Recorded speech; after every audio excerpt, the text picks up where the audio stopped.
Bismillahirrahmanirrahim. On continue la détresse respiratoire néonatale. On va voir dans cette partie le diagnostic de gravité, les critères d'intubation et le diagnostic étiologique. Commençons premièrement par le diagnostic de gravité. Il est basé sur plusieurs éléments respiratoires, hémodynamiques, neurologiques et métaboliques. Premièrement, un score de Silverman. On répète, ce dernier, il est significatif s'il est supérieur à 3. Donc, vous allez dire que le nouveau-né il est en train de développer une détresse respiratoire modérée si ce dernier il est coté de 3 à 4. Une détresse respiratoire sévère si un score est coté de 5 à 6. Voire une détresse respiratoire très sévère, menaçante, grave si le nouveau-né il est en train de développer ou bien il est coté supérieur ou égal à 7 concernant le score de Silverman. Un autre point à mettre en tête, c'est que la saturation normale en O2 chez le nouveau-né, elle est supérieure par rapport à l'adulte. Donc, une saturation normale devrait être supérieure à 95 chez le nouveau-né. Par contre, bien à différencier de 92 chez l'adulte. Donc, toute saturation inférieure à 90, c'est pathologique. Et la saturation, lorsqu'elle est inférieure à 88, c'est très grave. Donc, un score de Silverman élevé, si on va vous poser tout ça dans un contexte clinique, vous allez coter que ce nouveau-né est en train de développer une détresse respiratoire modérée, sévère, voire très sévère s'il est supérieur à 7. Gardez-vous bien ces trois scores en tête. D'autres critères de gravité que vous allez rencontrer dans votre cas clinique, donc c'est les troubles hémodynamiques. On est en train de parler d'une fréquence cardiaque supérieure à 120, c'est la tachycardie, c'est parmi les signes de lutte ou bien les signes de détresse, voire une bradycardie qui témoigne, on répète, qui témoigne d'une impuissance. Vous allez noter ce critère d'impuissance ou bien d'épuisement. Donc, le corps il est en train de s'adapter à cette détresse. Vous allez noter à la première phase une tachycardie avec une tachypnée. S'il s'agit d'un épuisement, malheureusement, donc bradypnée avec bradycardie. Donc, les troubles hémodynamiques, fréquence cardiaque, une tension, voire hyper ou hypotension. Vous allez noter la notion d'hypotension en association avec l'hypotonie, s'il s'agit d'un état de choc. Donc, on a un cours sur le choc septique, c'est parmi les causes de détresse respiratoire, les causes infectieuses. D'autres signes que vous allez noter dans vos cas cliniques, c'est les signes neurologiques, perte de conscience, hypotonie, faites attention, c'est parmi les critères de méningite. On a un cours sur la méningite. Donc, un enfant hypotonique, il s'agit d'une pathologie. La réactivité, donc hyporéactivité, ça vous fait rappel de score d'Apgar. Donc, une mauvaise adaptation à la vie extra-utérine, c'est parmi les critères de gravité que vous allez rencontrer dans vos cas cliniques. Pour les troubles métaboliques, donc une hypoglycémie, elle est souvent notée chez les nouveau-nés naissants à partir d'une mère qui est déjà connue diabétique. Vous allez voir ça dans votre module de gynécologie où vous allez aborder le diabète gestationnel. Souvent, une mère diabétique, ce nouveau-né, il peut être né en hypoglycémie néonatale et cette dernière peut être la cause d'une détresse respiratoire. Les gaz du sang, les troubles métaboliques et notez-vous bien, l'acidose métabolique, c'est la complication grave sur le plan métabolique. Donc comme signe ou bien comme gaz du sang, vous allez noter dans vos cas cliniques toujours souvent un acidose, donc un pH situé entre 7,2 et 7,4. Une hypoxie qui est témoignée, bien qui est significatif par une pression O2 inférieure à 70, donc située entre 50 et 70. Donc vous allez noter l'hypoxie.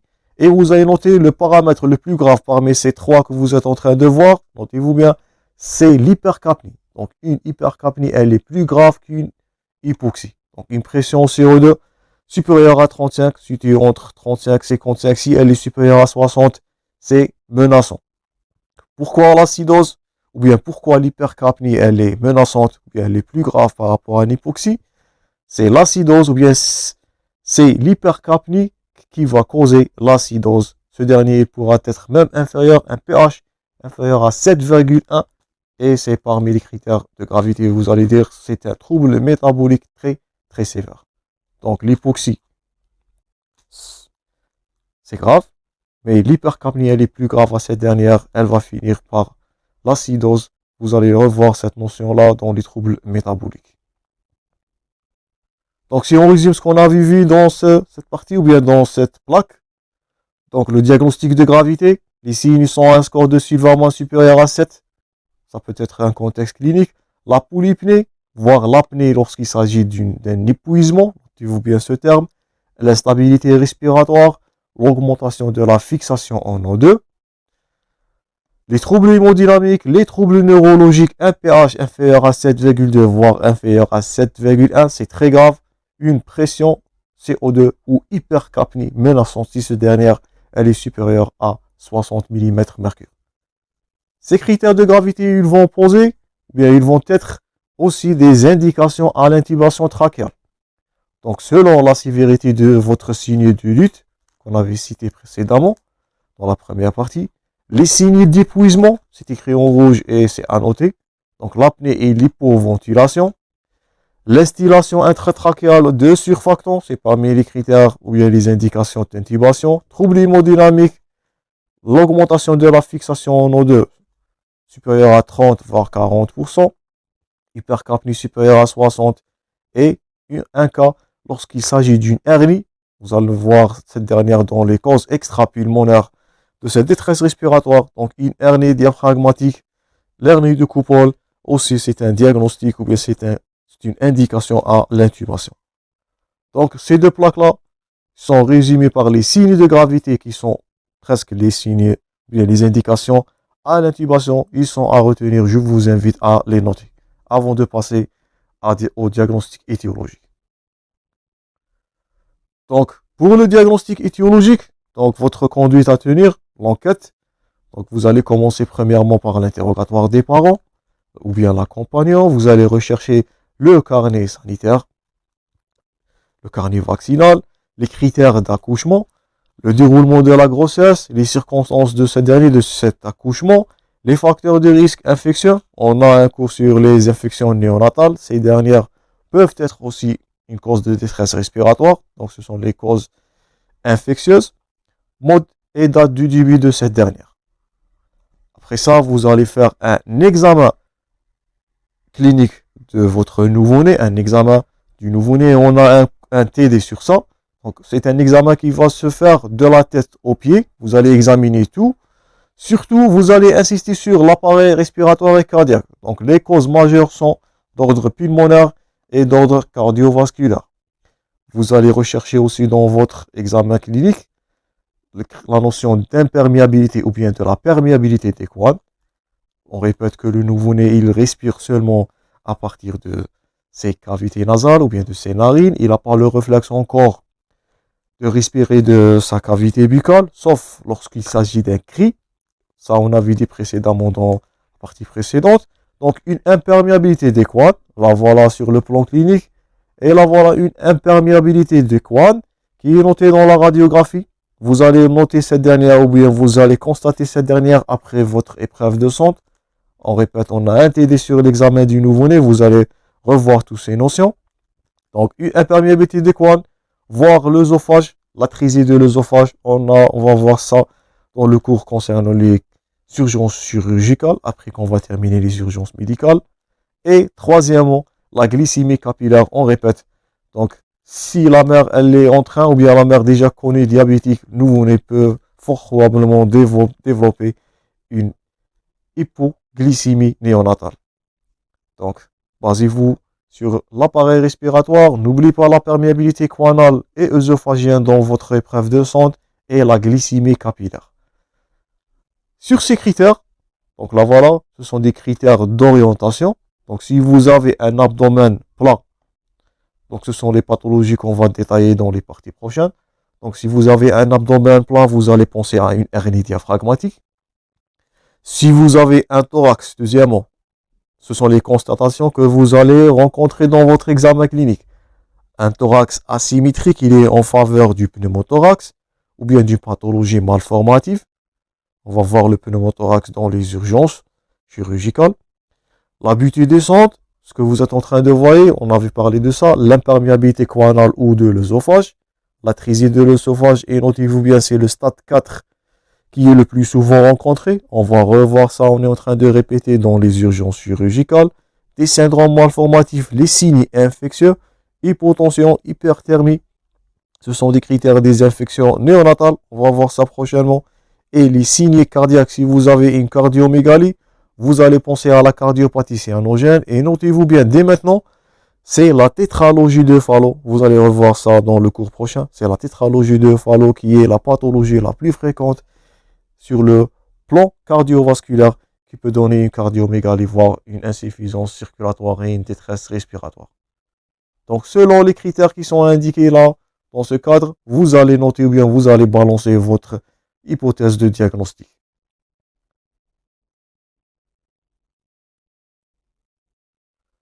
Là, voilà dans votre support, vous allez noter maintenant l'examen de choix devant cette détresse respiratoire. Donc là, voilà, à gauche dans l'illustration, c'est un examinateur qui est en train de rechercher une imperméabilité de l'œsophage ou une imperméabilité choanale, comme on avait dit.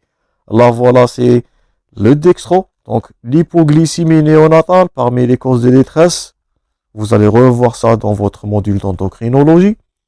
Et voilà, donc, une radiographie de thorax. Si vous vous souvenez de votre pneumologie, c'était l'examen de choix, c'était l'examen maître dans la pneumologie. Donc, un simple téléthorax, simple radiographie de face et de profil.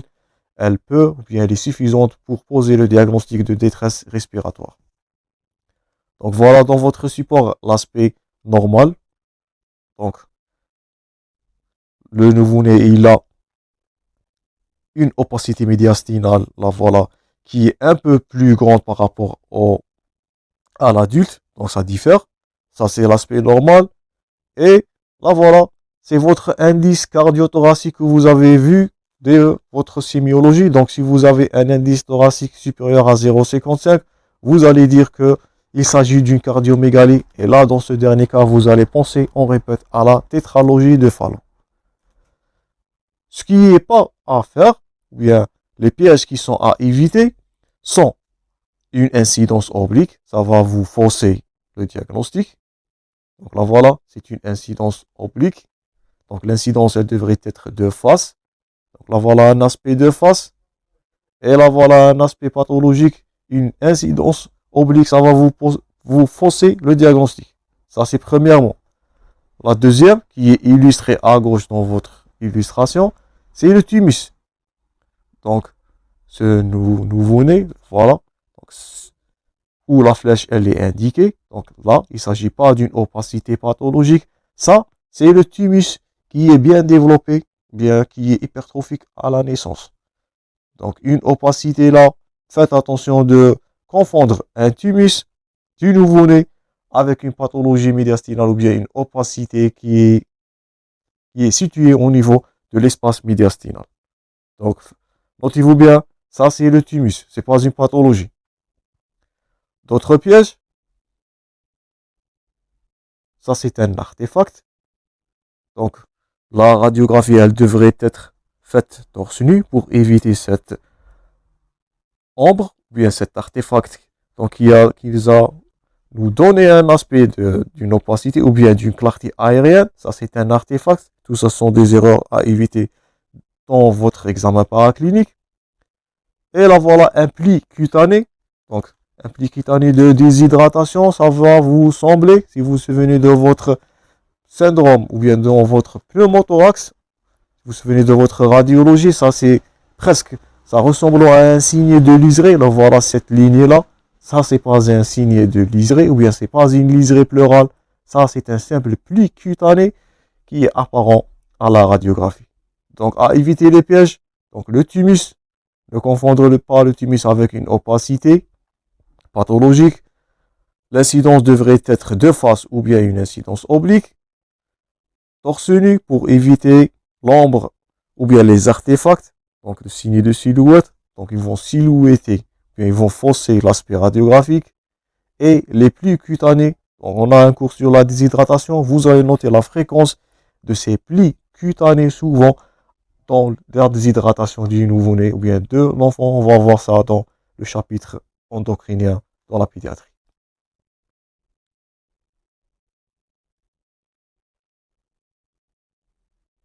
Donc là voilà, donc une radiographie thorax de face qui est bien démontrant une cardiomégalie. Donc là, vous pouvez dire facilement. Donc, c'est une cardiomégalie, un indice thoracique supérieur à 0,55. Donc, vous allez penser dans ce dernier cas à la tétralogie de Fallot. Donc, cette dernière, ou bien un autre examen peut accompagner la radiographie, qui est l'échographie cardiaque. Voilà une échographie cardiaque qui est en train de montrer une cardiomégalie. Donc, échographie cardiaque, échographie thoracique, ce sont les examens complémentaires à rajouter.